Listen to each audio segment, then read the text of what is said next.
And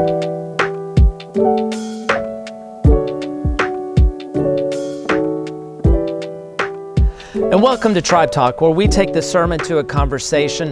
This past Sunday, we retreated with Pastor Keith and Pastor Sheila on stage, where we're continuing the Grow Like This series, and it has been absolutely incredible. Before we get started with our incredible guests, we've got Sean and Lisa Hyman here with us. We're going to drop in a clip, and so y'all check that out. We'll be right back. How many of you feel like you've got something that's happened in your past that's currently holding you back? Just lift up your hand real quick. Now watch this. That's exactly what the devil wants you to think. But what I'm telling you is this. I wrote this for myself. You never lose if you learn. So it's not about what happened in your past. Watch this. If it hinders you, it's only because the enemy's trying to get you short-sighted. And if you're short-sighted for your future rather than far-sighted for your future, one of the reasons you're short-sighted is because you keep looking over your shoulder. And it's messing up what you're seeing today. But God is not just a God of your past, not just a God of your present, but He's a God that has a great future for you. Come on, regardless of the mistakes that you've made in your past. And welcome back.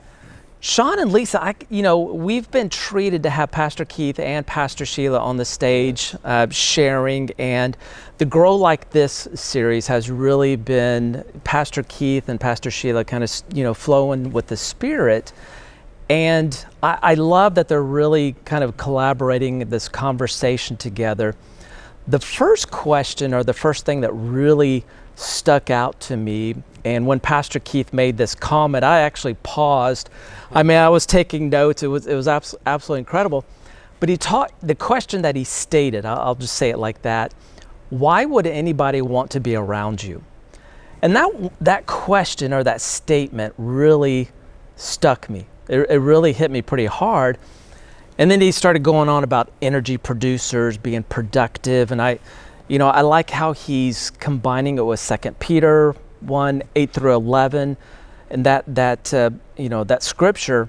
So what is it that, did that one impact you, that statement? Why do people want to be around you? Do you find yourself intentionally trying to be energy producers? Do you recognize those energy drainers? How did that impact you, that statement? Absolutely, I loved it.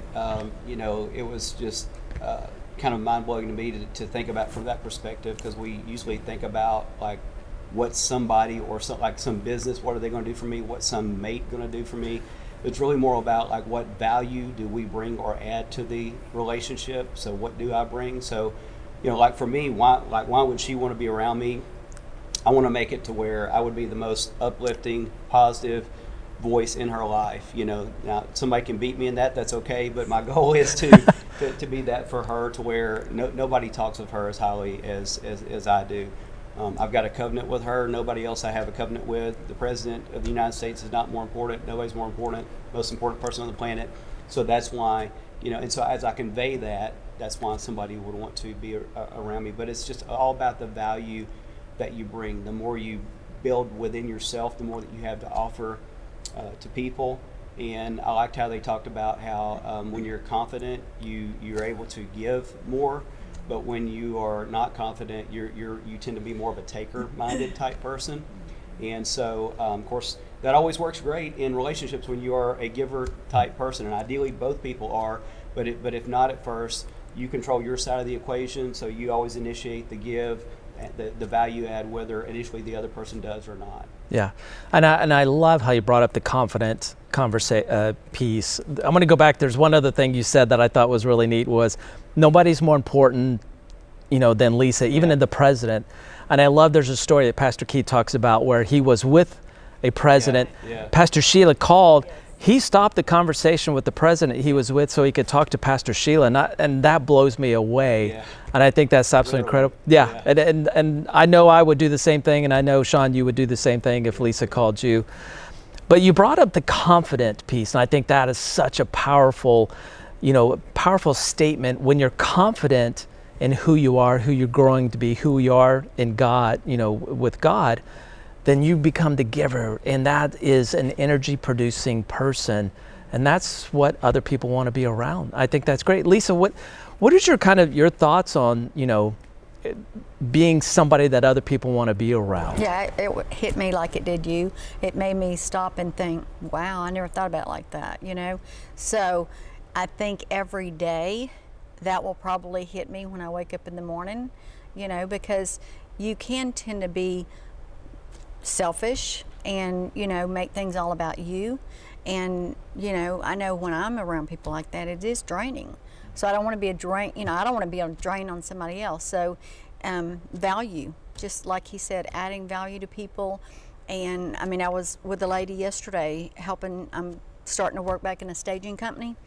And I told Sean yesterday, my whole thought pattern all day was, you know, she's paying me, let me do more than she's doing, you know, let me add value, let her see the value in me. So that was, I think it'll hit me every day. Like I said, it's a big deal that, you know, you want to add value and just not be a taker and be an energy producer, as Pastor Keith says, and not an energy demand. Yeah, she was basically trying to think, you know, what might she not want to do, and let me go ahead and preemptively do that. Yeah. And like, man, if every worker thought that way, right? Like, who wouldn't want to hire that person?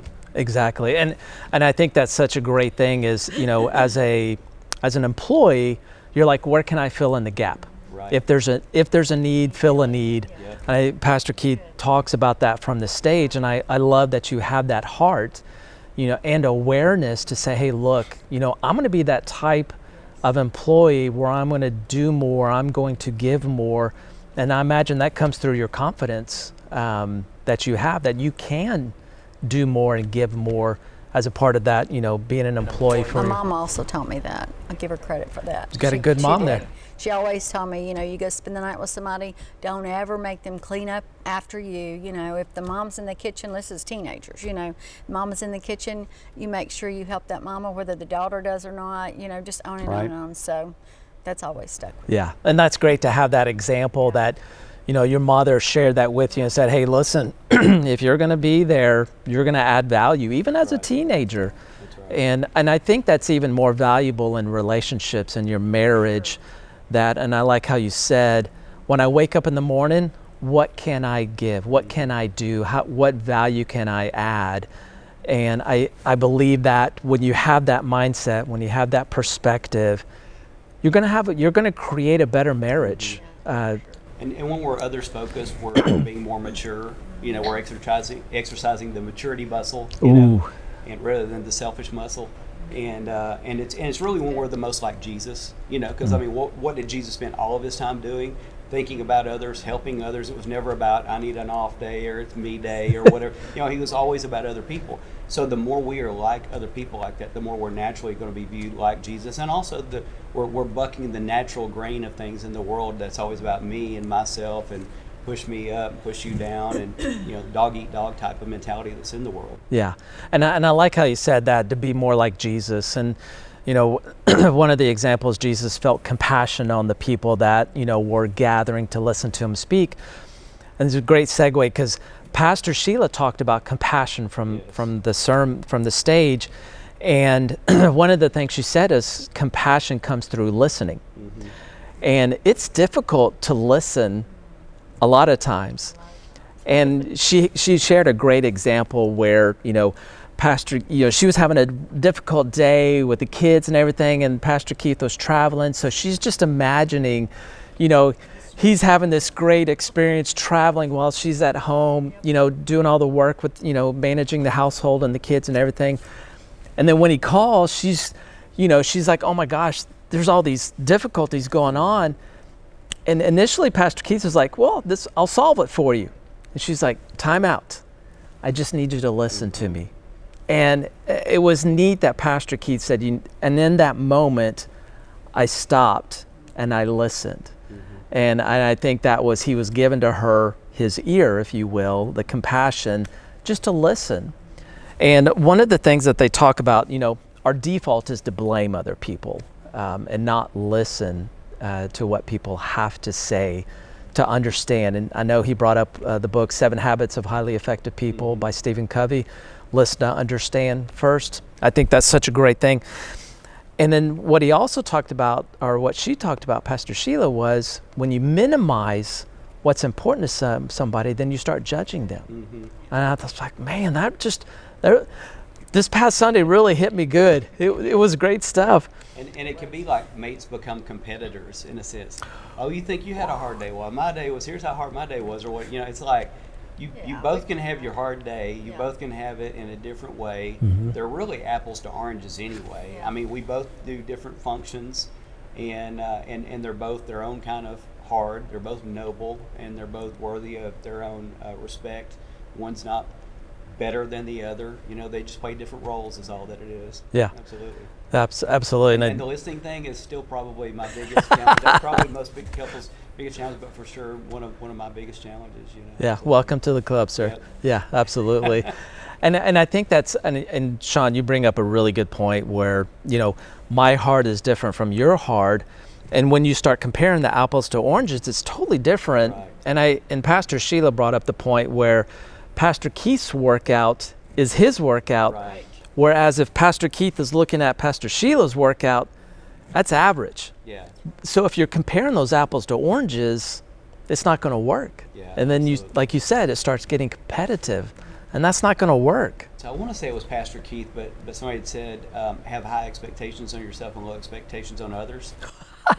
and because what do we naturally do? Yeah. We naturally have high expectations on others, and we let ourselves off the hook and have almost like a low expectation on ourselves. So it's like, so we need to be like the change agents in anything. If it's in the business, if it's in our marriage, whatever it is, because like we are the only part of the equation that we can control. So in a marriage, it's like early on in the marriage, I used to say, prayers like, God, change her, make her more sensitive to this, that sort of thing, and it's just very unwise prayers. Yeah. And like God's waiting for me to wake up and come to, basically. And it took me a while, and a lot of that came through Pastor Keith and one other pastor, but to where I realized like I'm the person that God's got to work with on me. Like I'm the part of the marriage that we can for sure get something straightened out and controlled. So I need to do everything that I know to do, and I need to do everything I know to do regardless of anything that I see from her side, whether right or wrong or indifferent, whatever. It doesn't matter because I got to control my part. So when I don't blame, when I take ownership, and when I go, what part do I play? What can I do in this thing? How can I make this marriage better? What do I bring to the table? What value do I add? Then it becomes a different story, and it gives God something to work with. Oh, so good. And I think it all comes back to when you have compassion for somebody else, then you're going to bring your best to add value to whatever the scenario is. Sean and Lisa, it's been so wonderful chatting with you. Literally, we could talk about this for hours because I think it was such a great sermon, and it was great to have this conversation. Love you, Pastor Sheila. Oh my gosh. Thank you so much for joining us today on Tribe Talk. Please make sure you connect with a friend, some family, a neighbor. These conversations about sermons are so valuable and so powerful and impactful, so make sure you spend some time. Also, make sure you follow us on social media. We're on Facebook, Instagram, and YouTube. That way you don't miss out on anything that's happening. Sean, Lisa, thank you so much. Thank you. God bless, and we'll see you on the next episode.